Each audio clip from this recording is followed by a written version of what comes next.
Police Quest 2, The Vengeance. In case you're wondering what Jim Walls looks like, there's your answer. Author and designer of Police Quest 2, wanted for excessive verbosity. Very appropriate.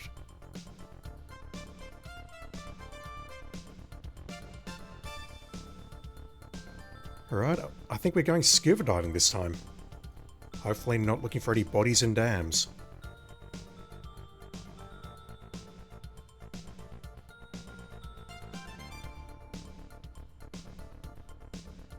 Once again, this music, it's not bad.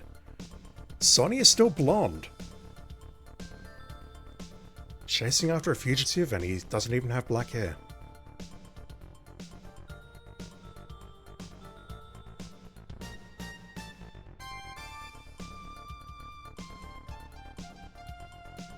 One year has passed since Detective Sonny Bonds successfully brought Jesse Baines, the Death Angel, to justice. Baines' world of rampant drugs and open violence, the world he controlled so well, has been silenced. As the memory of this animal slowly fades, the city of Lytton once again lives in the peace and serenity of its past. Officer Sonny Bonds has been promoted to the position of homicide detective. The day begins with Detective Bonds arriving for another routine workday. Or so it seems. Dramatic JRPG comma at the end. I kind of want to let this music play out, so I think I'll take this opportunity now to switch to the manual and we'll take a very quick look at that. Yep, so unlike the VGA version of Police Quest 1, we have a much more descriptive manual this time, similar to the EGA version. Welcome to the departments. The Homicide Office Guide, not the Indoctrination Guide, the Officer's Guide. And as we're going through here, we've got these faces interspersed throughout the manual. For whatever reason, this particular copy of the manual doesn't list who they are, and I'm okay with that because this is actually the copy protection. In a moment, we're going to be asked to identify a face and provide a name, and I can show you this without actually showing you their name, so hopefully Sierra will thank me for that. Alright, required equipments, that is significantly more than what we had the first time around. We don't have to take our ticket book and briefcase, but we do need a departmental issue field kit. Fingerprint powder, brush, tape, casting powder, glass vial, eyedropper, plastic baggies, and a camera. Alright, radio procedures, that looks all very simple. Shooting range procedures, that is something we need to do very, very early on from memory. I have played this game before, but I don't remember it at all, apart from one very, very specific scene. We type load gun or use the function key. I'll show you that in a moment. To load the gun, raise the gun, directional keys to adjust our aim, and we fire the gun. Now, I definitely recall adjusting the sights. I did that for a moment in my testing, so we'll definitely give that a go. We also have a computer that we need to play with, and unlike the previous computer, this one is much more strict. We have dir and cd, and if you are under the age of 20, you probably have never used those commands in your life, and that makes me a little bit sad. Something about changing directories. Quits. Some directories require passwords. Felony arrest, that looks very similar to the first game, but I'll check that out in more detail when we are ready to make an arrest.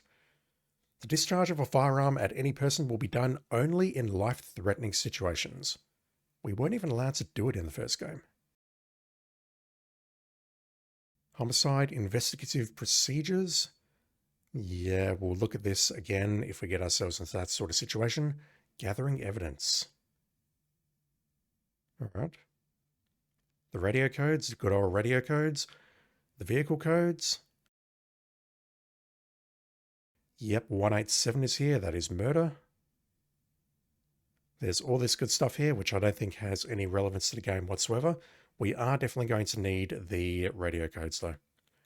And unfortunately, I did accidentally read this, and that has definitely spoiled me on something, but we'll take a look at that in just a moment.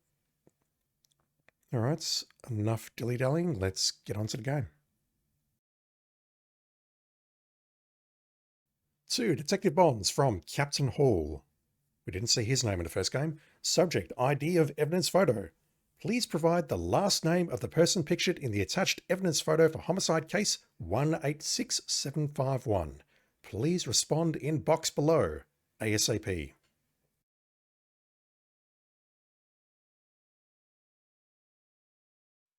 I can't believe that actually worked. Wow. All right, so we saw a brief shot of the police station and a car, and I assume this is us.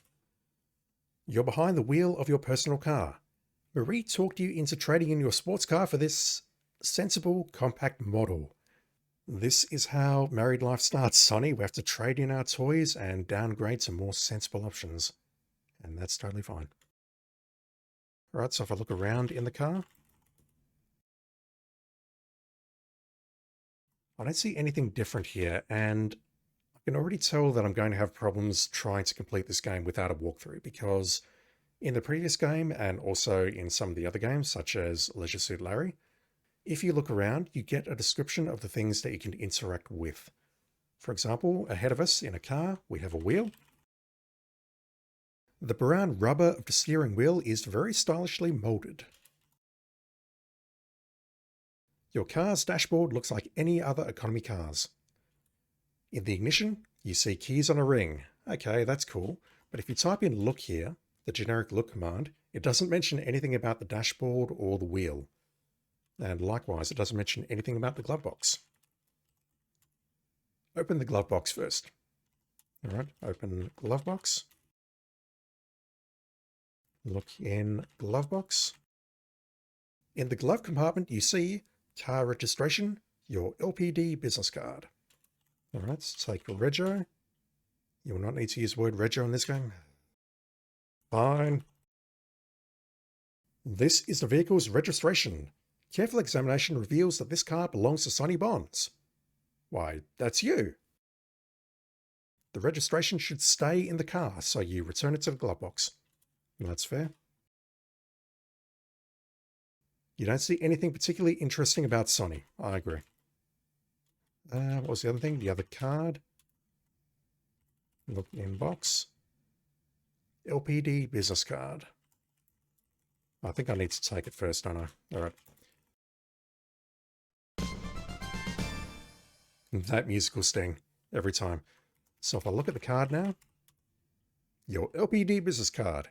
LPD, Sonny Bonds, detective.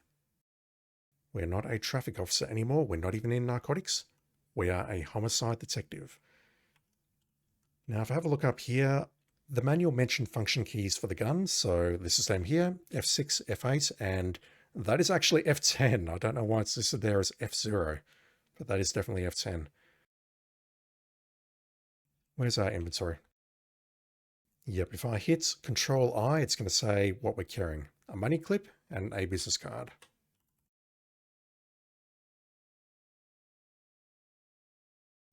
We have $36 cash in our money clip. We are broke. Now, the manual did spoil me to this. There is something written on the back of this card. So let's look at the back of the card.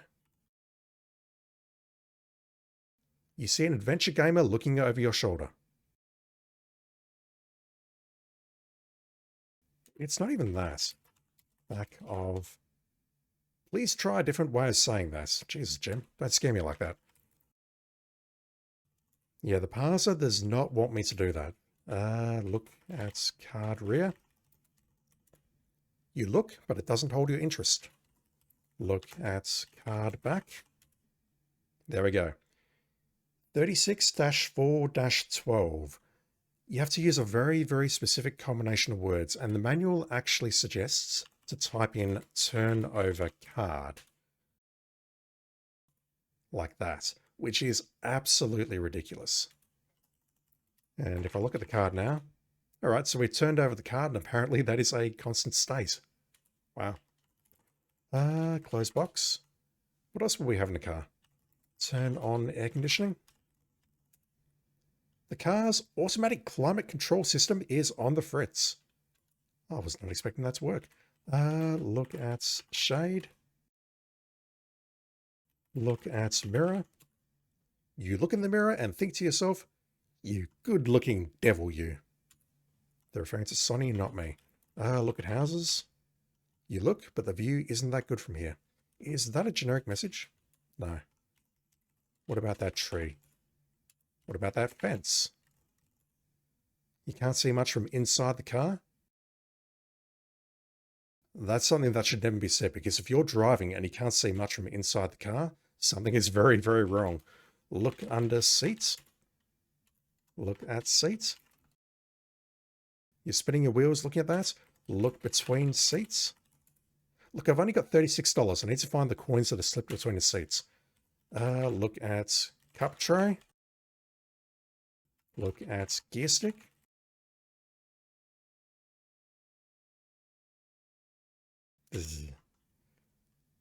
Alright, I don't think there's anything else we can do here, but we definitely need those keys. In the ignition, you see keys on the ring, so let's take those keys. You take the keys from the ignition. So dramatic. Oh, there's a lot of stuff here. Keys to the detective's entrance, your desk drawer, your personal car, and the storage bin. Alright, there's a bunch of stuff there. I think we can get out of here now, so let's get out. We're outside. I can't believe Sonny switched back to blonde. So these graphics are so much better than Police Quest 1. I think I read somewhere that it was like 4 times the resolution or something like that, but you compare the sprite to Police Quest 1, there is no comparison here. Yeah, we did the gambling bust in blonde hair, then switched back to black hair for the celebration, and then we switched back to blonde hair between the first game and the second. Can I lock this car? Not close enough. Okay, it's locked.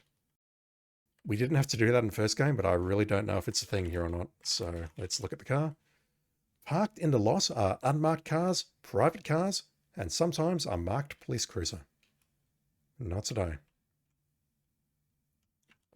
Yep, I can speed it up a little bit here. Let's put it to 10. Oh, God. Let's put it to 16. All right. We'll put it to 3. That's better. Look at police station. You are in the parking lot of Lytton's newly remodeled police station. This is the detective's entrance. I assume it's the same place. It must be, surely. Look at parking lots. Or car park, as I would call it. Look at that glorious American flag.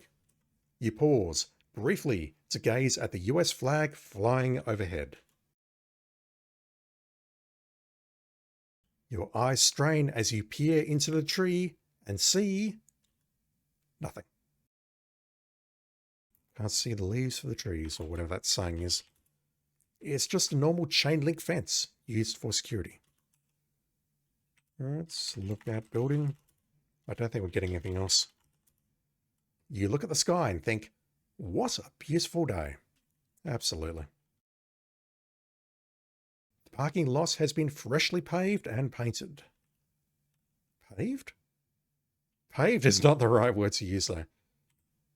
Can we look in the windows? Nothing of importance can be seen through the car's window. I want to look through the building windows here. Ooh. Okay, so if we're here, we get this. What about this car? Well, that's good. If we move in proximity of these windows, we get something else. Outside reflections and mini blinds block your view into the windows. You become embarrassed as you realize what your fellow officers must think of you now. Come on, we've all looked in windows. Really. Look sign maybe?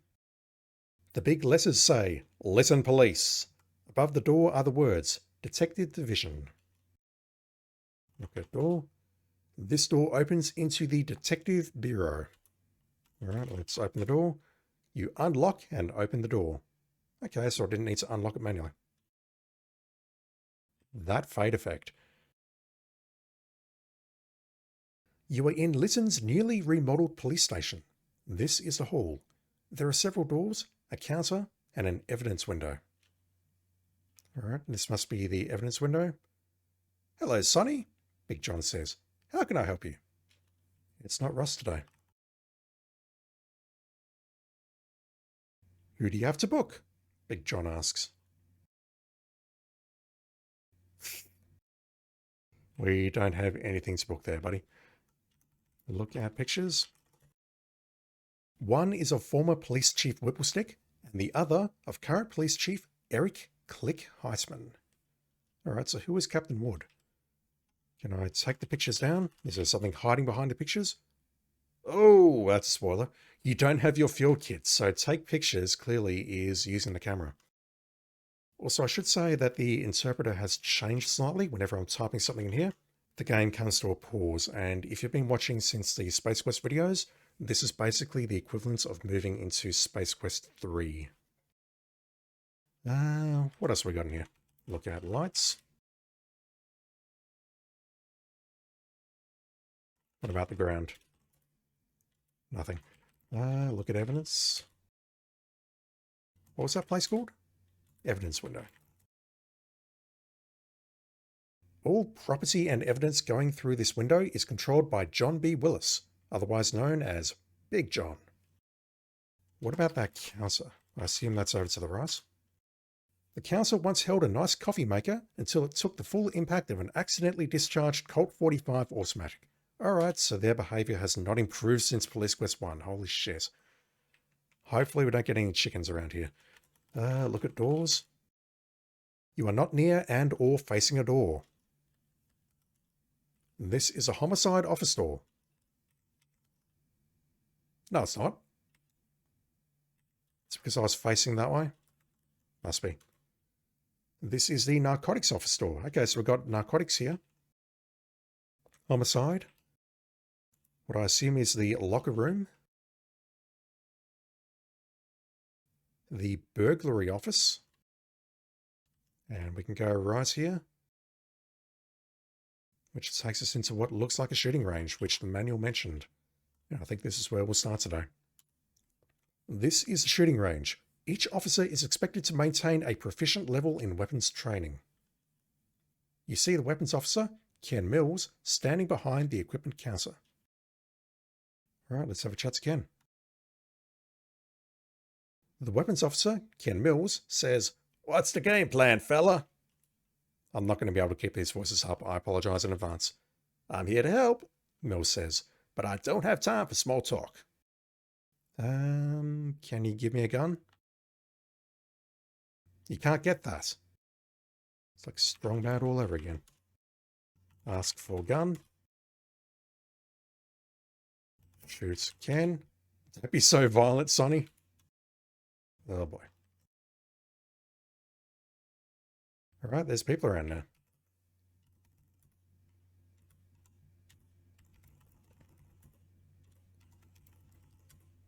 You watch as traffic officer Mario Gillespie books evidence.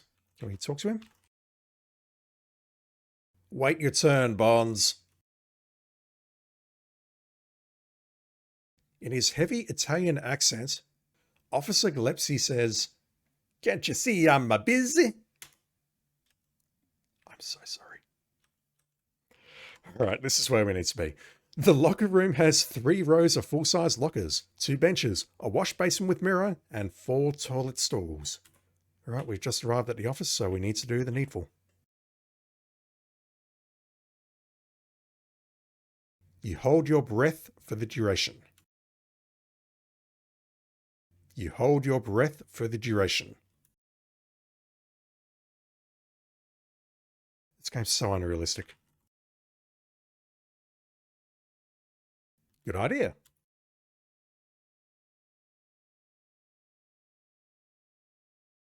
Always flush twice, chap. All right. You better get closer to the sink. You wash, rinse, and dry your face and hands. I don't really wash my face after I've been to the toilet. I don't masturbate like that, but you do you, Sonny. It's totally fine. Can I sit on the bench? Can I look at the benches? Actually, I've got a whole bunch of stuff to look at here. The crud on the bench changes your mind. All right, let's look around. You can't see it from here? Really? For science. A somewhat clean, but not very interesting toilet is in the stall. All right, now we know. Oh, we have no reason to do that. Right now, half the population is screaming at you. What else we got? We have the basin. Oh, not close enough. So we actually have to get close to some of these objects to look at them. You see gleaming white porcelain. Gleaming. And yet the benches are cruddy. You look into the mirror and see your mother's son. What about our father? All right, let's look up and down. You look at the ceiling and observe a lighting system that adequately illuminates the locker room. Well, that's some good writing. The lockers. Suppose I should look at the lockers. Also, we've got a window up on the top right as well. Get closer to a locker. The name on the locker reads S. Bonds. J. Pearson. Is that the chief? K. Robinson. J. Simpson. Big John. R. Adams. W. Jerome. J. Dooley. He's still around. L. Pratt. All right, so let's open our locker. First number, our combination, it was 36, 24, 36. Are you sure about your combination numbers? Do you know your locker combination? Yeah, so this is the first major check of the game to see if you've been paying attention. And basically, it's telling you that you need to go back to your car, find the card, and then figure out how to look at the back of the card for the locker combination. It's not in the manual this time. All right. What was our locker combination? It was 36, 4, 12. I've got some of the numbers right. I'll just get rid of that mouse. Apologies if that shows up a few times. 5 points. We have a bunch of stuff. Sonny, why do you have a poster of a girl in your locker? You took this picture at the beach. Marie has signed it. Love, Marie. Okay, that's fine. That's actually Marie. Wow. What a girl. I wholeheartedly agree, Sonny. You did well. Can we take the poster with us? You don't need the picture of Marie. It looks fine where it is. All right. I noticed in this locker room we don't have showers. So we're not having a shower before we change. No, we don't need to change because we are homicide and we can just use plain clothes. Your locker contains handgun, extra ammo clips, handcuffs. You put your handcuffs on your belts. What else was there? Take ammo. You take your ammo clips. Take gun. You strap your holster on under your jacket. The locker has been cleared, and yet I'm just going to switch back to the manual for just a moment. We don't have any of this other required equipment yet. We don't have patrol car keys, we don't have fingerprint powder, or basically our evidence kit. I assume that's going to be found later in the game. Alright, so let's get out of here.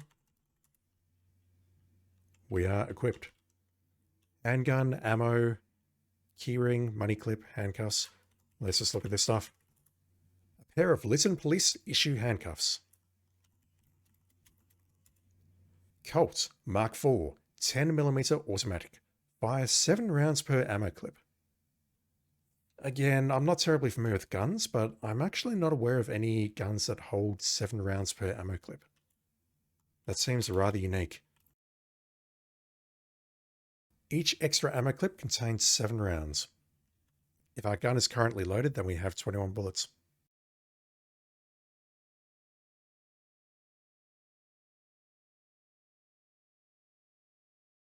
Alright, so the gun. F6, F8, F10. I've hit F6 on the keyboard. We are now loaded. And that actually disappeared by itself. Checking your gun, you see that the clip is not yet empty and you do not reload. You draw your gun and think, mercy, I'm good. Wow. We can just straight out draw the gun here. You clear leather at record speed and think, why did I do that?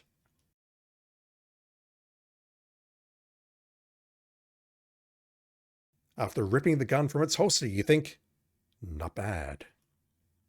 Anything else?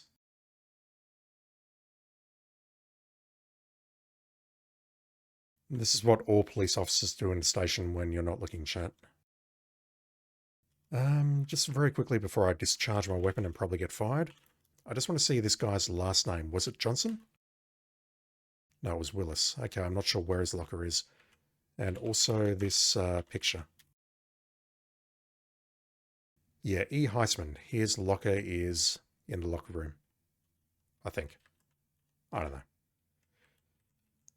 All right, let me start at the shooting range and let me see if I can blow you away. Not again, you think. I keep drawing this gun in the darndest places. That was new. So F10 is fire, right? All right, let's fire. You're in deep trouble for reckless endangerment of lives and property. Double exclamation points. Oh! Detective Sonny Bonds goes berserk. Shooting spree stuns something. I missed that on the right-hand side, but it says King Near Death. That's got to be a King's Quest reference, surely. Jim shakes his head and says, I'll write to you at Happy Meadows. Thanks for playing Police Quest 2. Next time, calm down. That newspaper is very funny.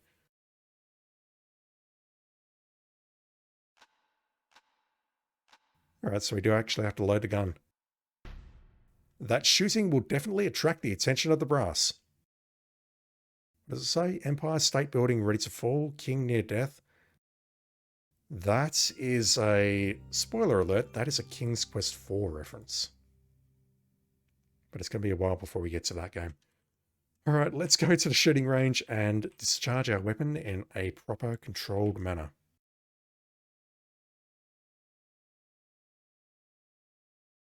Yep, we've seen that. Looking at Ken. He's behind the equipment counter. Can I ask for equipment? Get equipment. We can't get the equipment.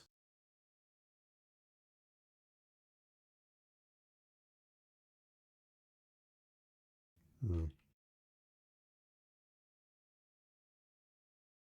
look, but it doesn't hold your interest. What about this glass wall?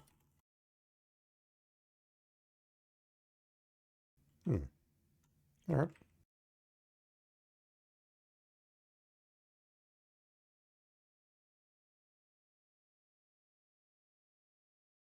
You hear Officer Mills' voice boom from the PA system.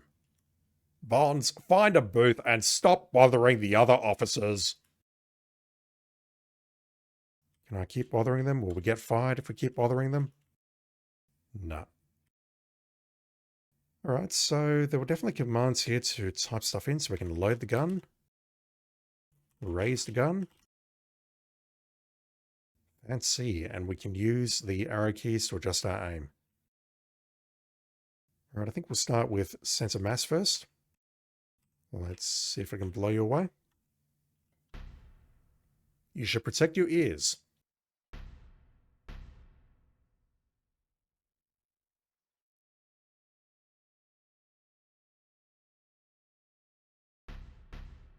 I found this on the testing as well, so I'll show it to you. Jim shakes his head and says, Forgive me for shouting, but failure to use ear protectors has caused severe hearing impairment. Your meagre disability pension is sorry compensation for the constant ringing in your ears. I have no idea if that's Jim Walls' voice or not, but that's just the one I'm going with. So we need to get some hearing protection, presumably from Ken. Unlike what I did in my testing, I actually need to put it on. Get hearing protection. Get protection. Here you are, Ken says. 1 pair of ear protectors. Just return them when you're through. Thank God he understood we were talking about ear protection. Alright. Put on protection. Okay. Ear protectors. Let's look at those. To prevent hearing damage while practice firing. Yeah, you know what? That is fair. That's entirely fair. Real talk, I have actually fired a gun in real life in a stall, and yeah, they are extremely loud. Hearing protection is important, kids. Alright, what's happened to my audio?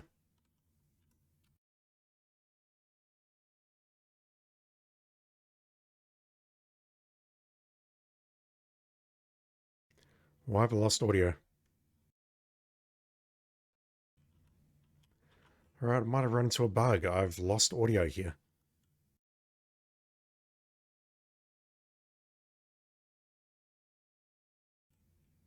As you walk out from the booth, you take off your ear protectors. Right now, I need to see where my audio is. And I'm not certain that I can do it without causing a bit of a ruckus like so. Okay, so we do have audio.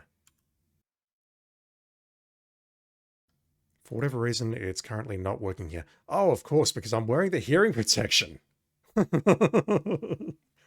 That's very clever, game. Once again, I've done some firing of guns in a stall, and that is definitely not how it works. It is still very, very loud. Alright. Can I fire my gun at last? Let's fire 3 shots there. Lower the gun. Look. A shelf beneath the table holds extra targets. The target is positioned by the buttons on the left wall. There are 2 buttons on the wall of the booth. One is labelled View, and the other is labelled Back. Alright, let's press View. Oh. Your gun is shooting low and to the right. Yeah, I thought I was aiming dead center of mass there, but clearly not. So what I need to do now, according to the manual, is I need to adjust the sights, and I don't immediately know what I have to do here. I can definitely use left and right, like that, to adjust the windage screw, and up and down, we'll move the screw up there to adjust that. I'm alternating between up and down here, and left and right now to move the screwdriver down there. So let me fiddle with this. I'm going to move that left. Don't know how far I can move it left. A long way, but it looks. Wow. All right, let me move him back a little bit. All right, I just pushed enter there. Let's push back. You had better replace the old target with a new one first. Oh God, we're going to be here a while. Replace target. You replace the old target with a new one from the shelf below the counter. Beautiful. All right, let's raise our gun for a couple of times. And what I really want to see is, are we aiming way left or way right?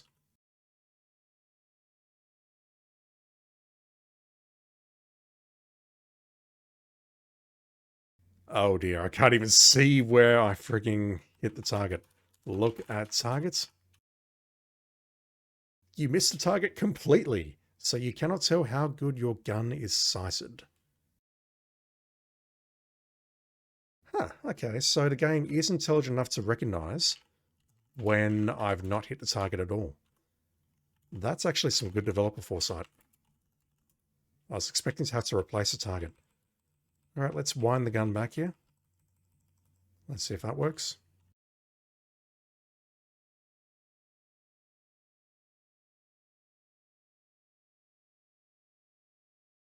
All right. So this time I think I will not move it as far to the left. I'll just hit it maybe 4 or 5 times to the left and see how we go. Replace target. Press back. Adjust sights. Let's go 5 times to the left. Like that. Yeah, we need to get this gun dialed in. Aiming roughly in the middle.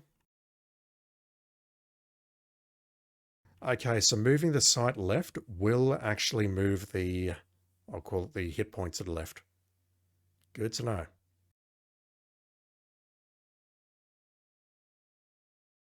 Your gun is shooting low. Okay, so it's not saying that we're shooting too far left or too far right. Replace targets. Is my gun empty? Back. Yep, the gun was empty, so it is now loaded.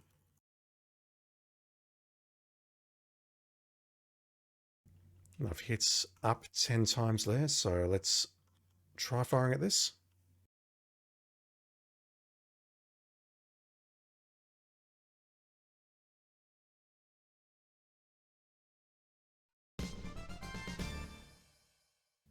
I assume that was very important. Your sights are properly aligned. I still feel they're slightly out, but honestly, that's probably good enough.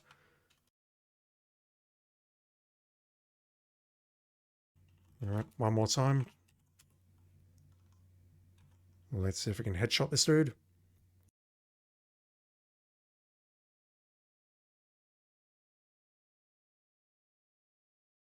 3 to the head, 2 to the body.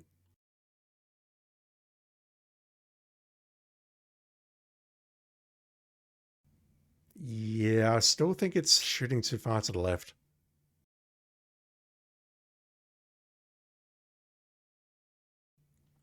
Just in case the game trolls me.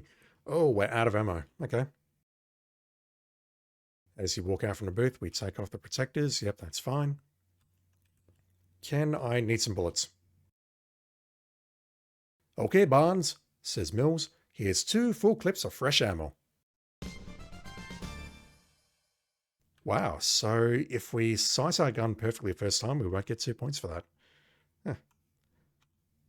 Huh. Wear earmuffs. I didn't forget.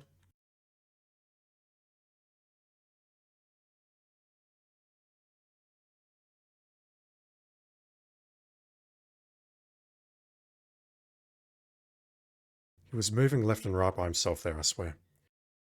Alright, let's load the gun again. Press view.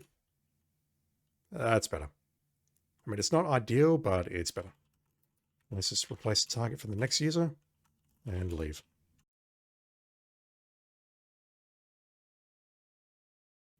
Alright, get ammo. Okay, Barnes, says Mills. Here's 1 full clip of fresh ammo. I've forgotten what accents I used for him earlier. I'm so sorry. I shouldn't be attempting voices. I'm no good at it. Can I give you your earmuffs? Thank you. Alright. I think that's our first major objective done. Next thing we need to do is examine all of the other officers. Let's go into burglary first. We don't belong in here. The burglary office is furnished with the regular stuff: bulletin boards, desks, a wall map, bookcase, and computer. There's a lot of stuff in here. You look, but it doesn't hold our interest. Looking at the bulletin board, you think, nothing of interest here. The bookshelf is filled with volumes of departmental manuals. The material would bore you to tears. Look at this bin. There is a whole bunch of crap around this bin. It's either full or they're throwing stuff at it, and they are terrible shots. Bonds, says Simpson. This ain't the homicide office. Yeah, we don't belong here. Look at map. A map of Lytton hangs on the wall. Looking at the peaceful, relaxing poster of the South Sea Isles almost throws your brain into neutral. Sonny drives stick. Good to know. Look at desk.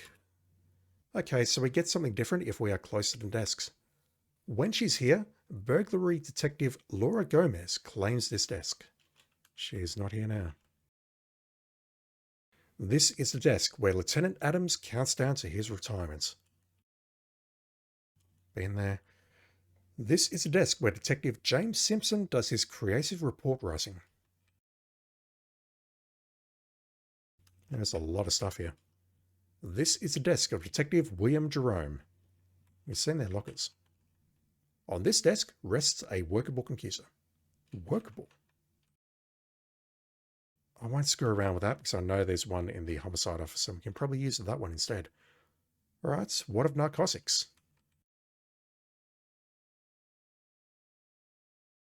The narcotics office is equipped with 5 desks, a file cabinet, and various items hanging on the wall. On one of the desks is a computer. This is Steve Jones's desk. This is Lieutenant Dooley's desk. Alright, we need to have a chat to you and catch up, don't we? A computer sits on the desk. This is Lloyd Pratt's desk. This is Kim Walters' desk. What happened to Laura Watts? Hopefully she's still around. Look at board. No. Dooley. How you been? I'm busy, Bonds. He's in narcotics. He's managed to somehow climb out of his torpor and join the narcotics division. Narcotics Detective Steve Jones looks up and says, "Hello, Sonny. Would you like to hear one of my famous poems?" Absolutely. "Well, Sonny, do you want to hear my poem?" A grievance form. You want to begin it because you've been hassled by the lieutenants. It makes its way through the required channels and is finally heard by the review board panel. The envelope you open, you read, you quiver. You've earned a footbeat down by the river. What are you talking about, Sonny? Dramatic reading. Alright, we're not getting another one. He's just saying, "Hi, Sonny." Appearing slightly out of touch with his surroundings, your old friend Detective Lloyd Pratt slowly looks up and says, "Well, if it ain't Mr. Homicide himself." Lloyd does not respond. He looks like he wants to be left alone.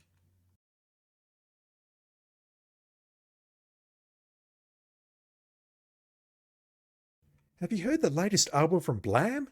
It's great. So it seems like you and Marie are getting kind of serious. She seems really nice. Yeah, she made us trade in the Corvette. What can I do for you, Bonds?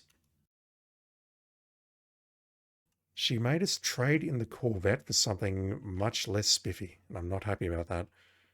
Alright, we are clearly in the 90s because look at that dude with the feet up on the desk smoking a cigarette. Bonds, we have bad news. Jesse Baines has escaped Listen City jail. Oh shit.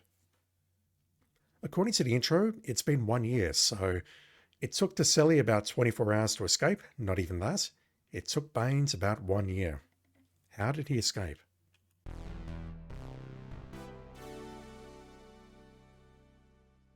That music. Not only has he escaped, the captain says, but he took the jailer as hostage. What, just kidnapped him? Okay, I have a bit of a bone to pick here because if you're saying he took the jailer as hostage, that would imply that there is a hostage situation going on right now. If he just took the jailer and ran off, that is kidnapping. It's not really a hostage situation. Bonds, I've named you and your partner Keith to a special task force with the code name of Targets. The captain continues, I want you boys to answer any and all calls that might be even remotely connected to this dirtbag. The captain orders you, find a mugshot of that punk and get on this immediately.